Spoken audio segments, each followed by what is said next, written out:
The president has already arrived in Othaya.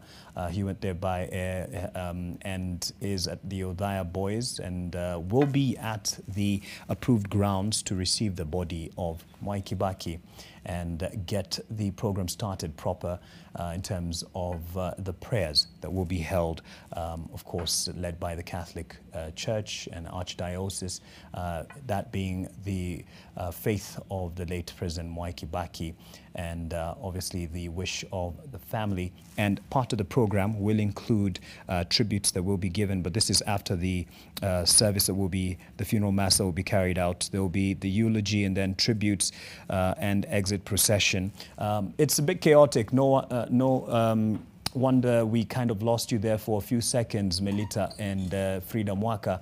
As you can imagine, you know it very well there. You're facing it, the different moving here and there to make way, given the security detail that is in charge at the approved grounds dome that you are at, and given the number that is going to be held there, 15,000 people, dignitaries and wananchi, this being an open ceremony for the wananchi, perhaps it will be a bit more controlled getting to the Othaya home of the late President Mwai Kibaki, which, as Melita, you say, is about 2 kilometers from where you are, and that will be in a private affair. But this quite fitting for the residents who have really wanted to be able to give him a send-off, their son, to give him a send-off, a son who's led the constituency, brought development, and even led the country, and is being honored by many around the country, and bringing together political leaders from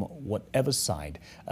Even yesterday during the interdenominational prayer and service that was held at Nyao Stadium, it was clear that the family wanted it to be clear of politics and just a tribute given to the late Mwai Kibaki. As you can see there, the shot in Othaya of the gun carriage that will also be carrying the body of the late president at some point within the program, had already arrived there earlier. And as soon as that happens, you'll get the live shot of this, as a body will be received by President Uhuru Kenyatta, who is there. And as we learnt yesterday and even over the week as we were following this particular farewell, the program that was followed throughout the week, that they shared quite a personal relationship. That is President Uhuru Kenyatta and Mwai Kibaki, him being somewhat a godfather in the political aspect of things, leadership aspect of things, and even some saying that President Mwai Kibaki was one who gave the idea of the naming for Uhuru. That is the name Uhuru Kenyatta. And there you can see the hearse getting to the gun carriage, and this perhaps marking the final few minutes of getting into Othaya. That is the approved grounds venue for the funeral service. The military making sure that everything is done to the detail and to the letter. Just getting, trying to get a perfect shot for you there.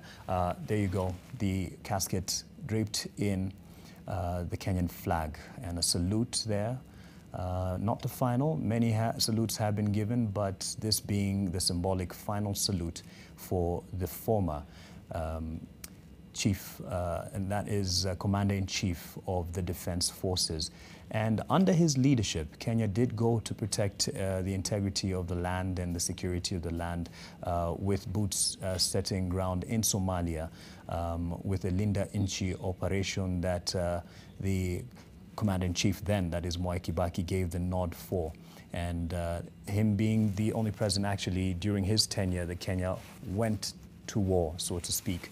And yes, Kenya is still facing a lot in terms of the implications for this move that was made by the government. And it wasn't in isolation, definitely being a strategic country in the region.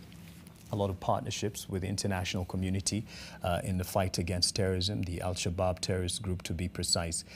So this is quite an honor for the military. Of course, it is a tradition for a former president, but quite the honor for the military, for a man who had the courage to protect the security and integrity of the nation.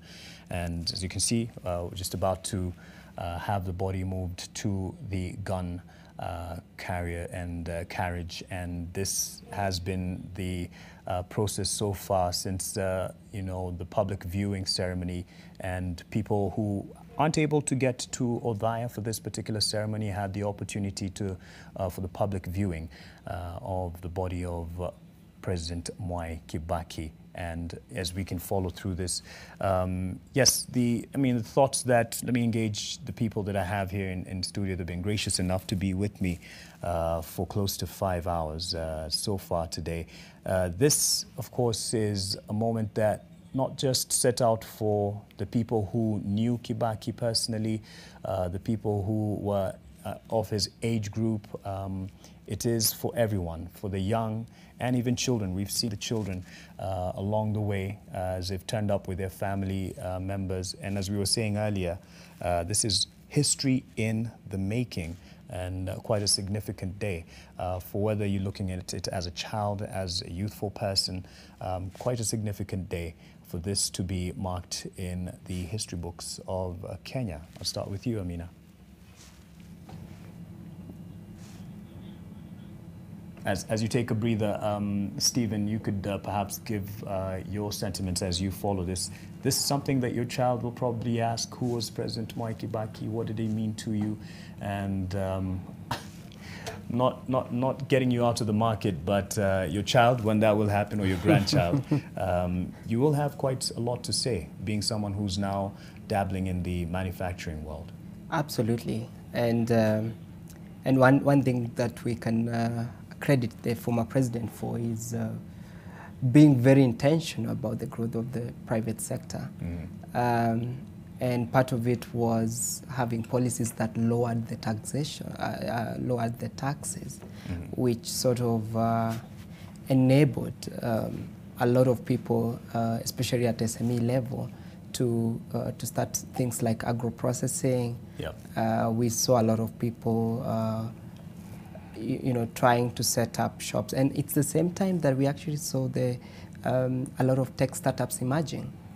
And as I said, some of the benefits that we are enjoying today, the likes of M-Pesa and the seamless flow of money from one place to another, is courtesy of Kibaki. If he never believed in such noble ideas, we would probably be queuing in our banks and probably keeping our money under the mattresses, right?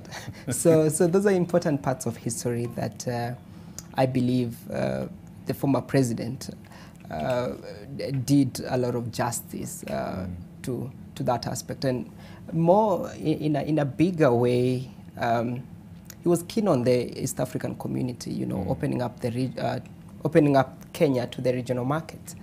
And for the first time, we saw like the Namanga border becoming easier, removal of trade barriers. They're still there, but at least things eased. At least there isn't the aspect of trade. You can easily move goods within the East African region, and that meant a wider market for our goods and services.